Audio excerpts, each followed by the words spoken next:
all you pro wrestling marks and proud. Welcome to Calling Spots with Brian Kelly. I'm Brian Kelly, and this is the SmackDown Live rundown from Philadelphia, January 30th, 2018. It was a good show. It wasn't a great show, but it was a good show. I was entertained by a lot of it, and I guess that's really the point of wrestling, isn't it? For some. So we start off with the ring announcer announcing Shinsuke Nakamura as the 2018 Royal Rumble winner. So Shin comes out and he cuts an in-ring promo that was really cool where he named people who were in the Rumble and then he went knee to the face. It was cool. I don't mean that accent to be offensive. I apologize. But it's how he talks. He said something about AJ Styles, and then he said something I didn't understand, to be honest. And then he points up at the WrestleMania sign. But the knee to the face thing was really cool. He named Roman Reigns knee to the face, made everybody boo. Named John Cena, everybody booed knee to the face. And then KO's music hits, and him and Sane come out. And they interrupt and start talking about how they were screwed out of their title match with AJ Styles because Kevin wasn't the legal man who got pinned and blah, blah, blah. Or Kevin was the legal man, whatever. And he says, you're not facing AJ Styles at WrestleMania. You're going to be facing us for whatever reason. And Shin comes back with this cool line that says, AJ is a winner. You two are losers. And everybody lost their mind. It was really cool. And then AJ comes out and he starts to cut a promo on the ramp, making his way to the ring. And he goes, you can complain all you want, but at WrestleMania, it's going to be me and Shinsuke. But, hey, Shinsuke, since we're here, how about tonight we team up against these guys? So that pretty much sets up the main event. And, Kevin and Sammy start to walk to the back like, tranquilo, man. We'll do this whenever. And then they turn around and go, you want to do this? Yeah, let's do this. And then they both go, nope. And then Shin and AJ knock them both off of the ramp, leading up to what's going to end up being the main event. We come back from a commercial with stills from the Royal Rumble. You know how, because they don't show video very much from the pay-per-views the night after. They usually do, like photographic stills. So we see some of those from the Royal Rumble. And then New Day's heading out to the ring. Their music's already playing. No, Philly. I think because he's done it fucking 4 times in the last 3 days. But they're heading out to the ring because apparently we're going to have a 4-way match between Jinder, Zach, Rusev, and Kofi. And the winner gets to take on Bobby Roode next week on SmackDown Live for the U.S. Championship. So while New Day's making their way out to the ring, tossing pancakes out to everybody, we cut backstage to Kevin and Sammy arguing with Daniel Bryan about the match tonight, saying, why are we in a tag match? We got screwed. AJ, blah, blah, blah, blah, blah. And Daniel says, you're right, AJ can't make matches, but I can. And tonight you will face AJ and Shin in a tag match. And then Kevin and Sammy continue to talk about how they were screwed. And Daniel says, hey, man, I watched it, and you can't tell if you tagged him or not, and blah, blah, blah. He made a mistake, but I'll make up for it. You'll have another title match against AJ Styles. And they both get kind of excited, like, cool, we're going to get another title match. And he goes, the winner of a match I'm making for next week will go on to face AJ Styles at Elimination Chamber? I'm not sure if he said that or not. Oh, to Fastlane. At Fastlane. So they get all excited and you just see it coming. And Kevin sees it coming. It's really good character work. If you watch Kevin, as he's explaining it, Kevin starts to go, oh no. Oh no. Because Daniel tells them the match for next week is Kevin versus Sammy. The winner of that match will go on to take on AJ Styles at Fastlane for the WWE Championship. And it was really cool watching Kevin seeing it come in and Sammy going, cool, we're getting another match. It was cool. So we cut back to the ring, back to the Fatal 4-Way. Bobby Roode's on commentary. Sorry, I need a drink. Big E is chucking pancakes at Corey Graves, and it's hilarious because Graves is acting disgusted by it and freaked out by it, and he's launching them at him like full overarm launching pancakes at Corey Graves. It's great. Excuse me. And there was a really good spot where Zamir Rusev does this thing where Kofi goes over the top rope, one of his, dives or whatever. And Rusev does this thing where he jumps in the middle of the ring and does that stomping thing he does and acts like he's going to go jumping over the rope. And as he backs into the rope to get the spring off of it, Zamir, I believe it was Zamir. I apologize if I got the names mixed up, but those guys, I can't get their names right ever. Grabs Rusev's leg and stops him from doing it. And that prompts Aiden to come around the corner and start giving Zamir problems, which prompts New Day to come from around the other side. So you got Aiden here, Zamir here, and New Day here. Aiden pushes him into New Day, and they drop their pancakes and this big tray and the whole crowd goes, oh, it was really great. So the ref, after all of that, comes over and kicks them out. The ref was Jason Ayers, by the way. The ref comes over and kicks them all out. Rusev and Jinder had a really good couple of minutes in the ring by themselves during the Fatal 4-Way. Maybe a possible feud in the future. Maybe SummerSlam. I don't know, but I like the way both of those guys work. They're kind of similar in their brutality and the way their aggression in the ring. So I think that'd be a cool match now that they're both, kind of on an upper level card. That'd be kind of cool. But it all ends up with Kofi into an accolade for Rusev to win and go on to take on Bobby Roode next week for the U.S. title. It was a short match. I wish it was a little bit longer and it could have been a really good match. It was all right. It was good. You kind of saw Rusev or Jinder winning anyway. But it was good. I like Rusev going on to take on Bobby Roode, even though I doubt very seriously they're going to give that title to him this soon after Bobby has it. But, hey, man, I didn't think the same thing about Jinder. I thought, nah, man, they just gave it to Orton. There's no way they're going to give that title to Jinder Mahal, let alone let him keep it for 6 months. So, who knows? Looking forward to it, though. Rusev beelines after he wins the match. He beelines out of the ring and walks over to Bobby, who's sitting on commentary, and just kind of puts himself, I'm winning next week.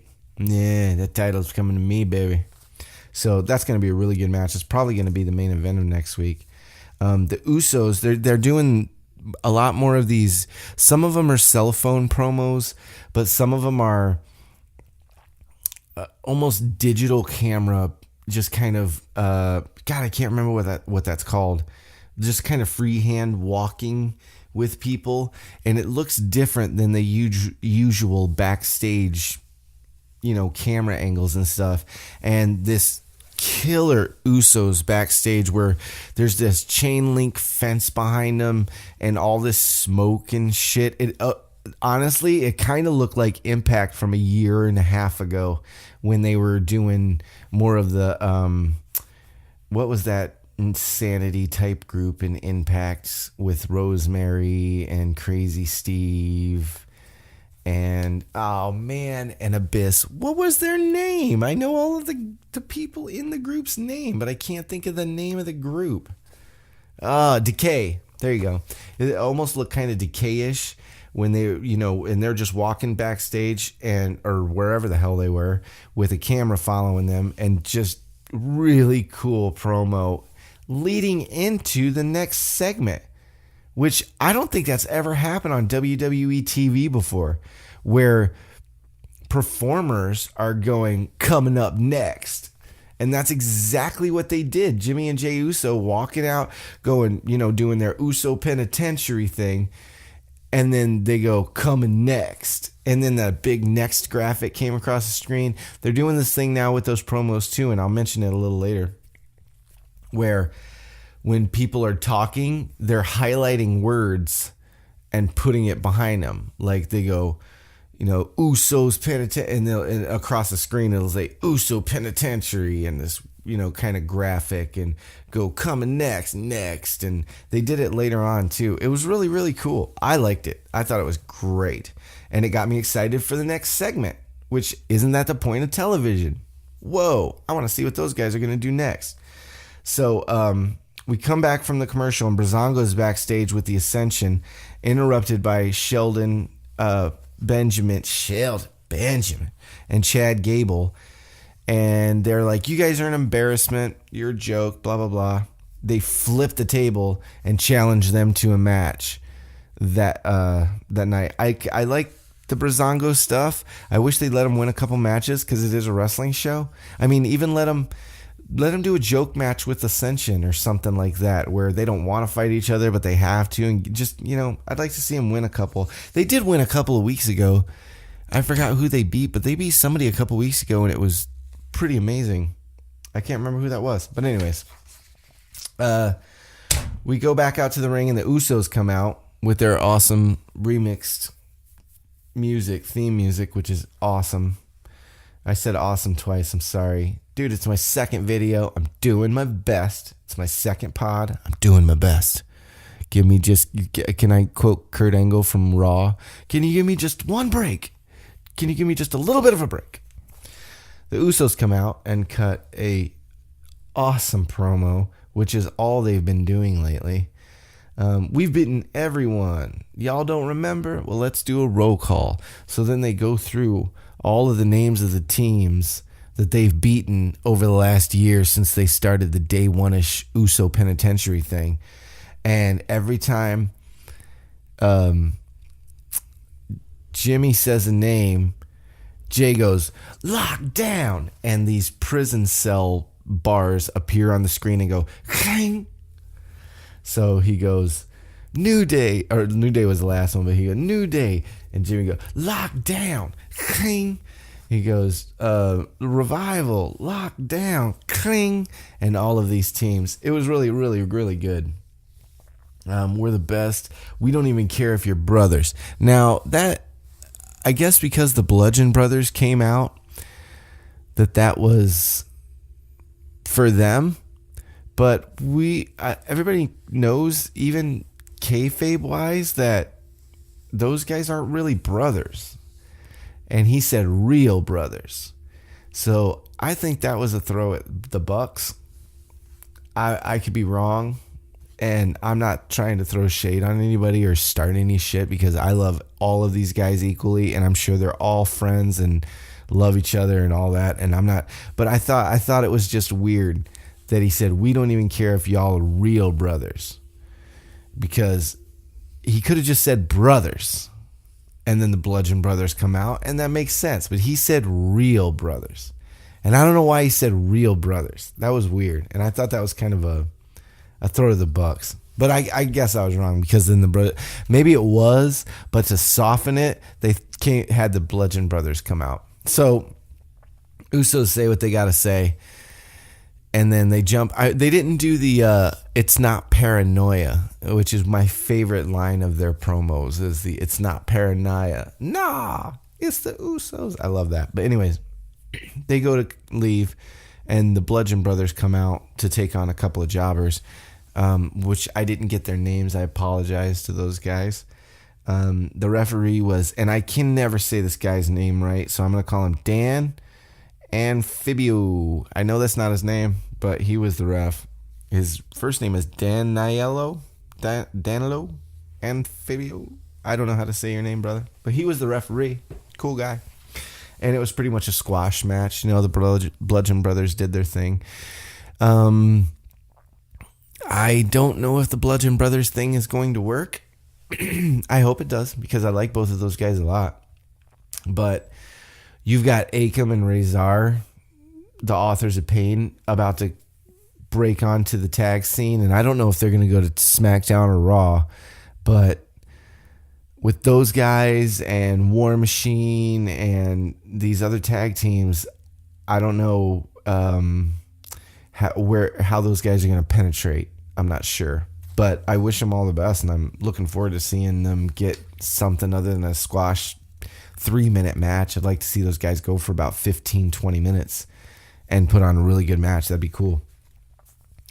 After that, we cut back to Daniel Bryan in the back doing a cell phone promo, holding up a cell phone, doing the top 10 SmackDown Live superstars kind of not tournament, but voting, but it's not for us to vote. It's for the superstars on the roster to vote.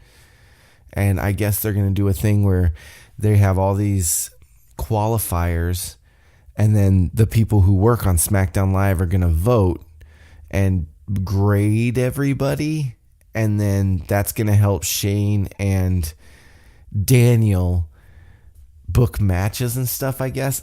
It was kind of confusing. I mean, I get what they're doing. I'm not confused by the concept of it. I just don't understand what our role in it is. We can't really root for anybody. We don't have really influence. I don't know. Maybe I'll have to watch the segment again and I missed something. But it just seemed kind of strange. And then from there we cut to Shane backstage as well, like probably 4 feet away from Daniel on the phone, talking about how great Royal Rumble was and how awesome everything. I don't know who they're talking to when they do this. It's supposed to be Vince, I think, but the person always sounds like they didn't watch the show. And I think Vince is not only watches the shows, but are always there. So I don't know if he's talking to his wife. I don't know what he's like. Yeah, it was great. Oh, we had an awesome time. Well, Vince would know that. So it's very strange. So as he's on the phone, Ty comes in. I gotta go. Ty comes in and goes, "Hey man, I was supposed to be in the Rumble, and then I got kind of booted out of it because of those douchebags, Zayn and Owens.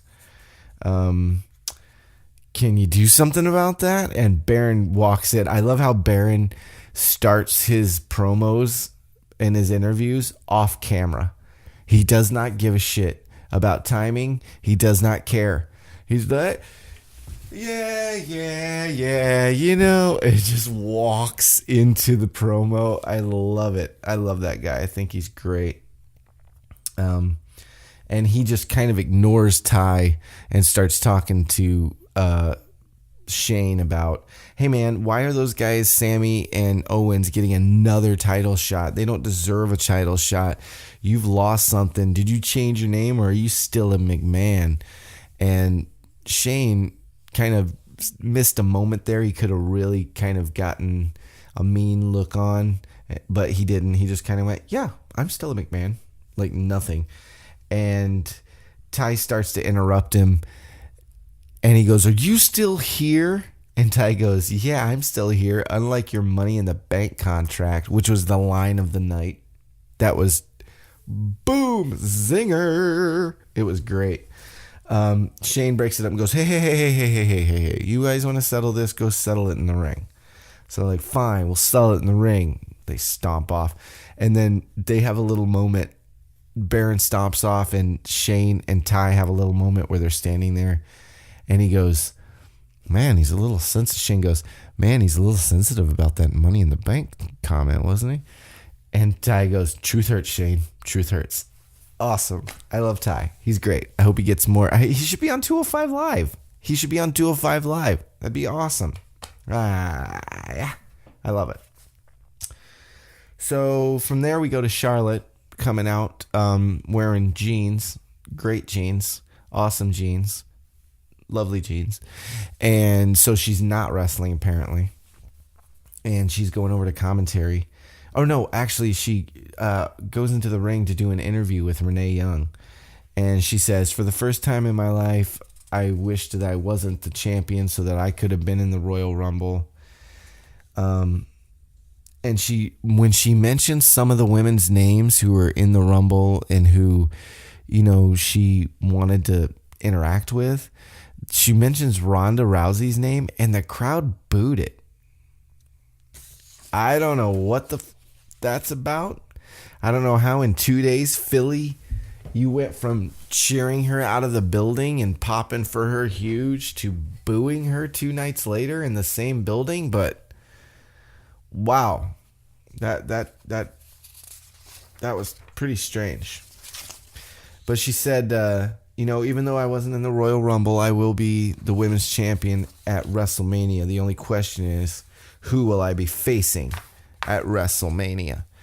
And then the Riot Squad music hits. And I feel bad for some of the girls in the Riot Squad because people aren't getting it. I love them. I think they're cool. I think they're like, the bad girl craft type girl bullies, high school girl bullies. You got the one who's the outdoorsy one. You got the one who's the cute but really kind of venomous, almost. I don't want to say Harley Quinn because that's so fucking played out, but just that kind of Sarah Jessica Parker from Hocus Pocus, kind of. That's who Liv Morgan reminds me of. And then you've got the badass punk rock, just her own original thing, Ruby Riott, and people just aren't getting it for some reason. I don't know why, because I like them all. I think they're all great.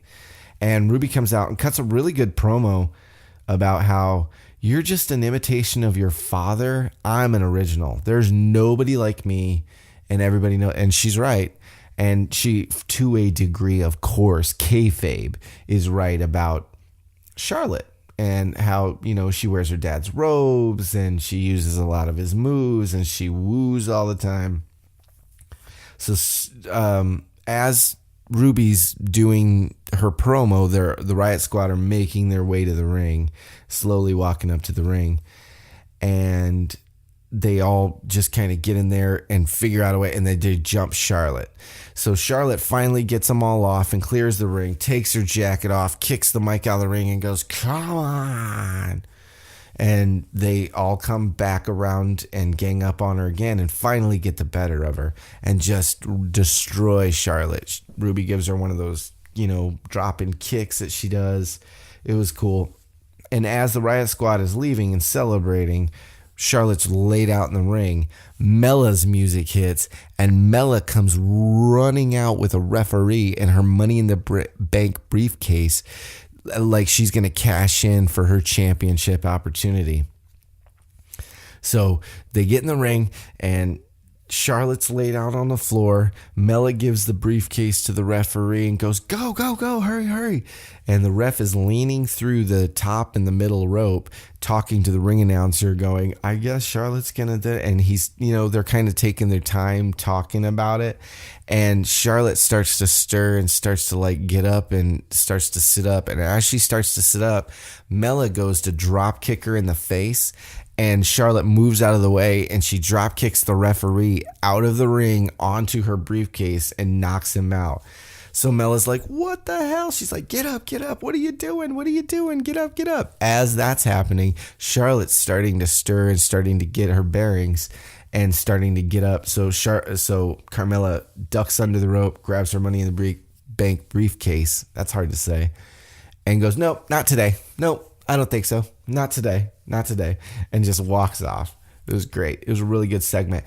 The only thing that sucked about the show was there was not a women's match. There was no women's match. There was just this little segment with Charlotte and the Riot Squad and Carmella, but there was no women's match. It was kind of strange. I expected there to be, you always expect at least 1 2-hour show. You can't give us a 5-minute women's match, but that was cool. From there, we cut back to Shin and AJ backstage, and it was a good show. I thought the writing was really good this week, especially in comparison to the last couple weeks. It hasn't been great. AJ starts to say, "Hey, man, we got to have a plan for tonight," and every time he asks Shin a question, Shin goes, "I'm going to beat you at WrestleMania." And he goes, "All right, well, we need to have a plan for tonight. We're facing Zayn and Owens. And I'm going to beat you at WrestleMania." And he did it he goes, "Are you screwing with me right now? What is going on?" And it was really funny. And he goes, "Yeah, I'm just screwing with you. Don't worry about it. We'll be fine. Just listen to me." That's what Shin said. And AJ looks at him and goes, "Just listen to me." And as Shin walks away. So to that, we hear 10. And Ty Dillinger comes out to a good pop. People like Ty. Hopefully they'll get into him a little bit more. I love Ty Dillinger. I hope he gets on TV. I had this theory while I'm talking about Ty Dillinger, and I could be wrong, but I have this theory that when guys come up and girls from NXT, unless they're a special case like Asuka, who else would be a special case? The Shield, Owens, certain guys like that. Finn, but even Finn got hurt. But when guys come up and girls come up from NXT, I think main roster, whatever you want to call it, main show, takes them off of TV for a while so that they can rebuild them on their show and rebuild them from that fan base. Because it seems like when some of these people, some of these superstars come out, like Sammy didn't do anything for a really long time. He got hurt, of course, but then when he did come back, he just kind of bombed around a little bit. The same thing happened with Breeze. He was on a little bit of TV, but then he went away for a little while, and then they did the whole Breezango thing, and now he's back and doing his thing, and that's who he's branded as Breezango now. And maybe they're doing the same thing with Ty, where those guys who have such a great following on NXT, they want to kind of let that die down so that they can rebuild them in their model and on their TV model. I don't know. I don't have it all fleshed out yet, but it's just a theory. But Ty comes out. We cut to a commercial as he's making his entrance. And then we cut to a backstage interview with Mella, where Renee's asking her why she didn't cash in, and Mella's just making up excuses going, hey man, I got a broken nail, and it wouldn't be very smart right now to do that, and blah blah blah blah blah. It was pretty good. So Baron comes out because now we're gonna have the blow off of Ty and Baron arguing backstage. Mike Chioda's the ref. Ty comes out really hard right out of the gate and tries to blow Baron up. And they start to tussle outside. He runs Baron into the barricade, which was really cool. It was a standard Ty Baron match. It was a good match, but it was, you got to see Ty do his thing. You got to see Baron do his thing. There was no real build up for it, so there wasn't a lot of storytelling. Ty got some really good stuff in. It was a good match. I like both of those guys a lot. I wish there was something at stake. I wish it, the way that they built up Baron and Kalisto when he was bullying him backstage like a year ago or so, if they had done that with Ty and built that up, that would be cool. But we'll see where Ty goes from here. But Baron hit an end of days and pinned Ty Dillinger. It wasn't an awful match. It wasn't a 5-star match. It was a good match. It was a good, solid wrestling match. Sorry, good, solid TV wrestling match. So we cut to Rusev backstage doing a cell phone promo with Aiden English behind him singing, and Rusev calls Bobby Roode Bob Roode, and it cracked me the fuck up. He goes, Bob Roode. I lost it. I didn't even hear the rest of what he said because I was laughing too hard at the Bob Roode thing. So that was great, and talked about how next week, because he won the Fatal 4-Way between him, Jinder, Kofi, and the other person who I can't remember. My notes are over here somewhere. Oh, it doesn't matter. Anyways, that he was going to take his U.S. title from him next week on SmackDown Live. The graphics again, along with the cell phone, where he's like, next week, and it was next week. And he said, I'm going to take the Rusev Day, and it'll say Rusev Day. So they're doing that on the fly. No, they must be doing that pre-taped and then putting them in there. There's no way they're doing those on the fly. Yeah, those are pre-taped. Huh. That's kind of strange. So, but it was cool. And then Bobby Roode does a backstage promo, which is kind of a cell phone promo, but he's not holding one. It's like somebody else is either holding it or it's just a regular digital camera. And he has this calendar for next week, this like wall-sized calendar, and he's got the one Tuesday circled. He's like, next week, blah, blah, blah, blah, blah, I'm going to beat you, and he spells out using the circle over Tuesday for the O and spells out glorious in the whole week. Awesome stuff. I don't know if a writer thought of that, producer, or Bobby thought of that. Genius.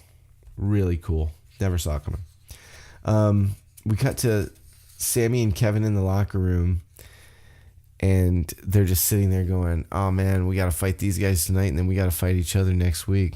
This is going to be weird. And then Sammy starts to try and make them feel better by talking about, hey man, it's just an opportunity. That's all we've ever needed is an opportunity, you know. And then they start to politely kind of insult each other.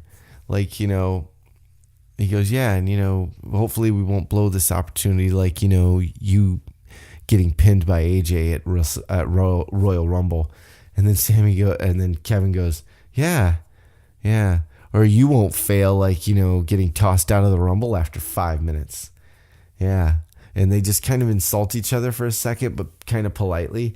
And then Sammy goes, well, I know I won't fail tonight because I have you in my corner. And Kevin goes, yeah, you won't fail tonight. Very soap opera dramatic. And then gets up and walks away, and Kevin does the soap opera face. All you were missing was the dun bum ba. It was pretty cool. So we go to a commercial. We come back, and Breezango and Shelton Benjamin and Chad Gable are in the ring. I guess they're going to have a match. I didn't hear it announced to that. Oh, yeah. It was from earlier when they had the thing backstage. I just didn't hear it announced. But Charles Robinson, Little H, is your referee. Ascension is watching backstage on a big TV. I wish they'd let those guys wrestle. I love watching those guys. I think they're great. Maybe they'll be back this year. Hopefully. Maybe if they get their releases, they'll make an impact on the indie scene or go over to Ring of Honor or something. Because I like those guys a lot. It was pretty much a squash match for Benjamin and Gable. Breezy got in a couple of things, but it wasn't much of anything. They got in their double team finisher where Breezango tried to do something. I think he tried to go off of the rope, and Shelton caught him and just wicked him up. And then Chad jumps off and does that slam. I don't know what that finisher is called. I need to learn these finishers if I'm going to be doing this, But yeah, it was pretty much a squash match. I like Sheldon and Chad. I think they're just in a really stacked division right now between New Day and the Usos and those guys, and it's a lot of people. I kind of trailed off there and lost my train of thought because I was looking at my notes. So all of that leads us to the main event of SmackDown Live, which is AJ and Shin versus KO and Sammy. Jason Ayers again is your referee, pulling double duty tonight. I think he did that on Raw too. I think somebody might be sick. It was a really good match. I enjoyed it a lot. I don't usually enjoy these throw four superstars in a match together, even though it doesn't make sense, and just let them fight it out because we have to please the crowd and send everybody home happy. But this one I really enjoyed. It was really good. Shin pushed Sammy into the rope at one point and put his head on his stomach and started to do that head stomach thing. And he did it right by where their turnbuckle was, where Kevin was. And Kevin goes, "Don't you do that stupid thing." It was really funny. Sammy gets thrown out near the ramp by AJ, I believe, at some point. You know, they're going back and forth, and he gets thrown out. Kevin is tagged in at this point. And then Kevin tries to tag in Sammy, and he's not there. So he starts yelling at Sammy, going, "Where are you? Why aren't you over there? Get over there. I need my partner." And Sammy starts to take umbrage to this. And as he's yelling at him, he gets knocked out onto the floor. And they're nose to nose now, facing each other. And kind of yelling at each other, going, "Well, you should be my partner. You should be over there with me. You should be for blah, blah, blah, blah." And Sammy's going, "I am there for you, blah, blah, blah." Sammy goes, "You know what then? You do it on your own," and starts to take off. See how you do without your guardian angel, which I thought was a cool line. Cut to a commercial. Sammy's standing back at the entrance ramp watching the match as KO's taking these guys on by themselves.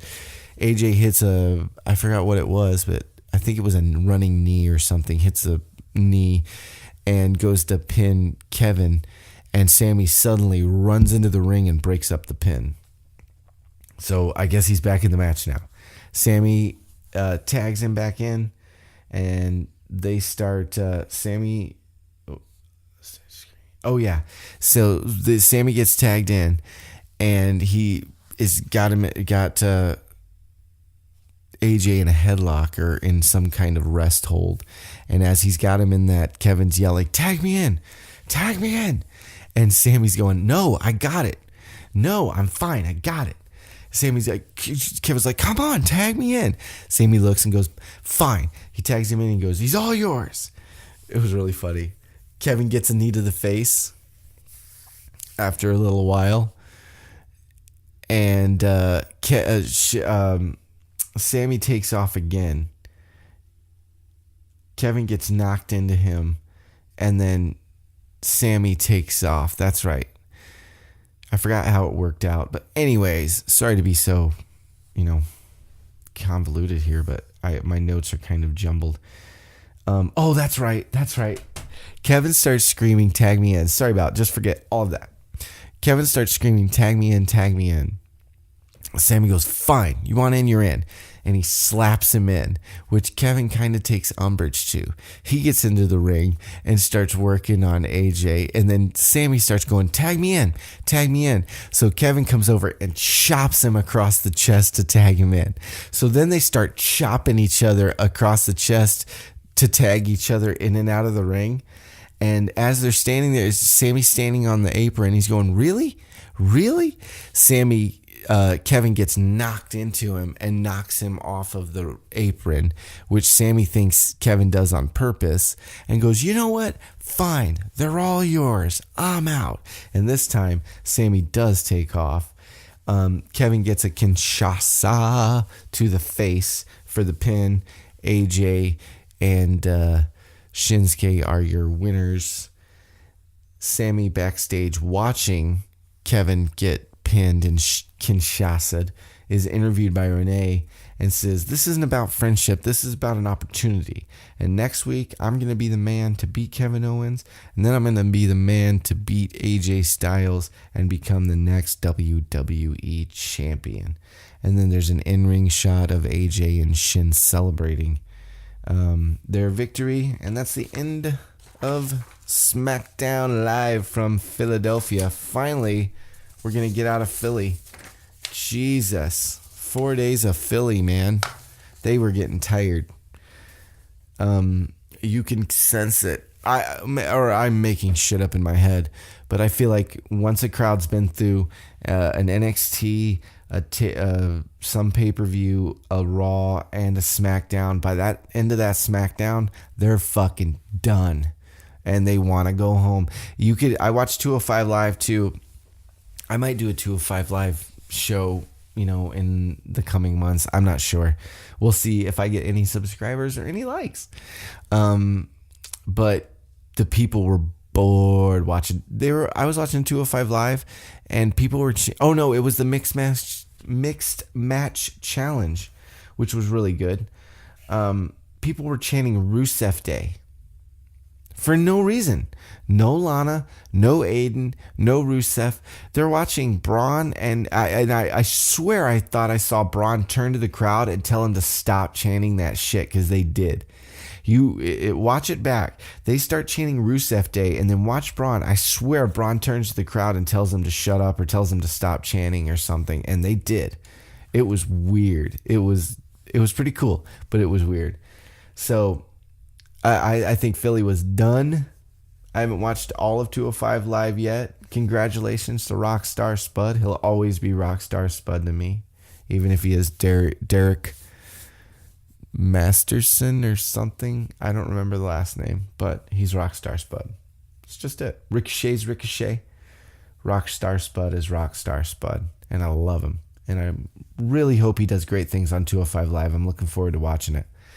But 4 days of Philly, man. What a great week of wrestling.